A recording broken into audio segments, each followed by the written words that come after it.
What's going on, ladies and gents, and welcome back to the channel. If you're new, my name is Lee, aka Rollin Thunder, and in today's video we're going to be taking a look at the brand new KTM RC. So sit back, relax, grab a cup of tea and let us get into the video.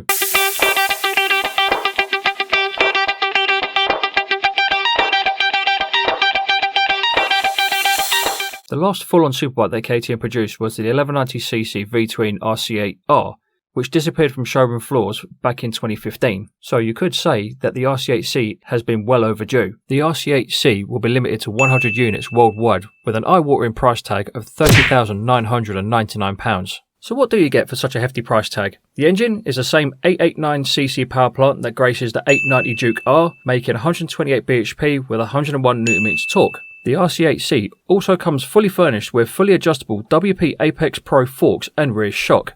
In the braking department, the RC8C has the Brembo RCS19 Corsa Corto radial master cylinder paired with the ever popular Brembo Stylium calipers, biting down on fully floating 290mm discs. The bike has had a custom-made airbox developed by Twin Air, along with a bespoke exhaust system made by Kramer Motorcycles, finished with a titanium Akrapovic end can, along with Dimag carbon wheels. The birth of the RC8C also sees the arrival of some major MotoGP inspired design, with cues being taken directly from KTM's RC16 MotoGP bike, these being the winglets and the fuel tank in particular. From the rider's seat, you're greeted with a full factory spec AIM MXS 1.2 dash, beaming through a fully customizable 5-inch TFT display. The AIM dash also has some software that you can download, which allows you to look at things like your telemetry, your speed, your braking, lean angles, all that sort of thing. So you can actually feel like a proper MotoGP rider. At the time of recording this video, the KTM RC8C had only just been released. However, KTM released a statement via their Facebook page which stated that all 100 units were sold within 4 minutes of release. So if you're one of those lucky people that managed to get your hands on a £30,000 KTM RC8C,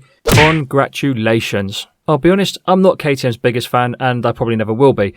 However, this particular RC8C has really piqued my interest. Now, if it were me, I would love to see this particular bike put on the road, but only time will tell. Right now, KTM have literally just done what Bugatti did when they first brought out the Veyron as an exercise to say, look what we can do. However, if they do bring it back to the road, like bring back the RC8 back to the road as a full-time model, then great. If they don't, never mind. As always, ladies and gents, thanks for sticking around and watching the video. Thanks for being part of the journey with me. If you like what you see and you want to see more, make sure to click the like button, click on that bell so you get notified every time I drop new content. And as always, ladies and gents, boys and girls, you've been awesome. I've been Lee, aka Rollin Thunder. So for now, look after yourselves, look after each other, stay safe on the road, and as always, adios!